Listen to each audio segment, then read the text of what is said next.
గురుగారు మన భారతీయ సనాతన ధర్మానికి ఆధారం గురువు. మన సంప్రదాయంలో కూడా గురువుకి ఎంతో ప్రాధాన్యత ఉంది. ఈ సంవిధానంలో గురు పౌర్ణమిని ఎలా నిర్వహించుకోవాలి? గురు పౌర్ణమి నాడు సూర్యోదయానికి ముందరే నిద్ర లేచి పూజాధికాలు ముగించుకొని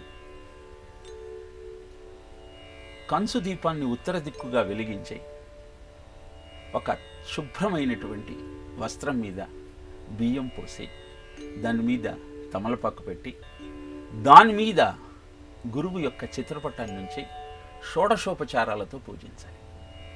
అనంతరము వ్యాసుడు రచించిన ఏదో ఒక వాంగ్మయాన్ని, భగవద్గీత, భాగవతము, భారతము, పురాణాలు, ఏదో ఒక ఘట్టాన్ని తప్పనిసరిగా పారాయణ చేయాలి.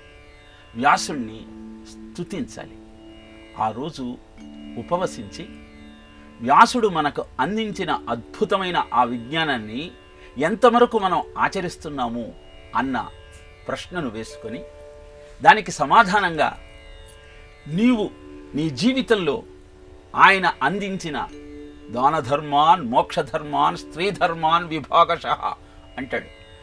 ఆయన చెప్పని నీతి సూత్రం లేదు, ఆయన స్పృశించినటువంటి విజ్ఞానం లేదు. కనుక ఏ ఏ క్షేత్రంలో నువ్వు పని చేస్తున్నావో, నీ ధర్మాన్ని నువ్వు నిర్వర్తిస్తున్నావో దానిని నీవు ఆచరిస్తున్నావా లేదా అని ప్రశ్నించుకొని అనంతరం దేవాలయంలో ఈ గురు పౌర్ణమి నాడు విశేషంగా అనేకమైన ఆధ్యాత్మిక కార్యక్రమాలు జరుగుతూ ఉంటాయి. వాటిల్లో భాగస్వాముడవై వీలైతే ఉడికించిన శనగలను ప్రసాదంగా నలుగురికి పంచుతూ గురుచరిత్రను పారాయణ చేసి అందరికీ అందించే ప్రయత్నం చేస్తూ గురు పౌర్ణమిని జరుపుకోమని శాస్త్రం చెబుతున్నమాట.